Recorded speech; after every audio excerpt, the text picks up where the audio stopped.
ये जनपद कानपुर में 8 मुकदमे लिखे गए थे और इसमें 11 लोग वांटेड चल रहे थे।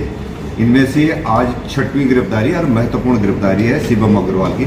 इससे पूर्व में इनके पिताजी विनोद अग्रवाल की गिरफ्तारी की जा चुकी है।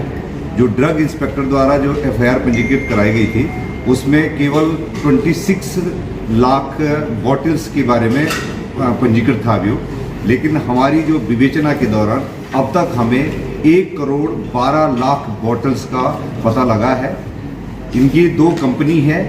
शिवम अग्रवाल से पूछताछ में ये पता लगा इनकी 2 कंपनी, एक मेडिसिना है और दूसरी इनकी मेडिसिना हेल्थ केयर और दूसरी नॉक्स फार्मास्यूटिकल है जो दिल्ली में रजिस्टर्ड है।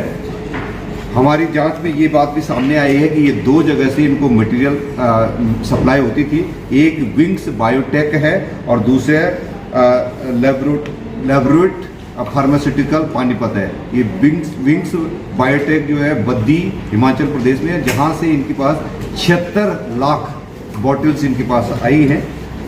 अभी तक हमने, क्योंकि ये जांच पड़ताल चल रही थी, तो जांच पड़ताल के दौरान इनकी 8 करोड़ के प्रॉपर्टी को सीज कर दिया है, जिसकी सफेमा में सुनवाई चल रही है। पुलिस द्वारा जो प्रॉपर्टी अटैच की गई है उसकी वहाँ ट्रिब्यूनल में इसकी हमने अब केस को लेके गए हैं, उसमें सुनवाई हो रही है, इनकी ऑनलाइन सुनवाई हो रही है।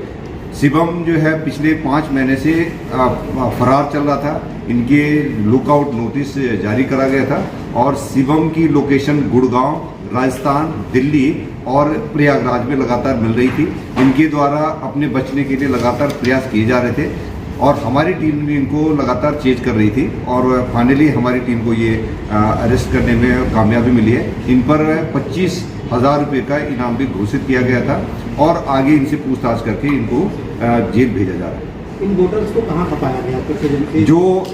जो शिवम अग्रवाल से हमारी बातचीत हुई है तो ये इनका ये कहना है कि हम जो है हम मेन सप्लायर थे और हम अपने स्टॉकिस्ट को देते थे, वो किसको बेचते थे इनका इसके बारे में इन्होंने कोई रिकॉर्ड अभी तक उपलब्ध नहीं करा है। लेकिन हमारी जांच पड़ताल में ये पता लगा है कि कई बैचेस की जानकारी इनको नहीं है, जो फर्जी जो है कंपनी बना करके बेचा गया उसकी जांच पड़ताल हो रही है और उस पर साबित हो रहा है कि कई रिकॉर्ड ये उपलब्ध नहीं करा पाए।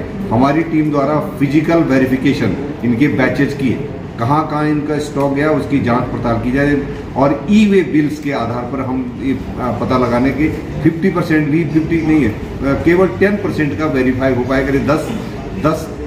15 लाख के आसपास का वेरिफिकेशन हो पाया है। बाकी का अभी तक इन्होंने पूरा डिटेल नहीं दिया है और वो भी इलीगली डिस्ट्रीब्यूट होती है। इस बारे में ये जानकारी मिला है कि बिहार, मध्य प्रदेश, पश्चिम बंगाल और बांग्लादेश इन जगहों पर जाना पाया जा रहा है। शिवम ने जो हमें बताया कि फेंसा ड्रिल ही मैक्सिमम, फेंसा ड्रिल के बारे में बताया कि फेंसा ड्रिल ही बांग्लादेश को जाती थी। इस पे भी और जांच पड़ताल बनारस में, क्योंकि इनका बनारस में अभियोग पंजीकृत किया जा चुका है और उसमें उनको जांच पड़ताल बनारस पुलिस कर रही है।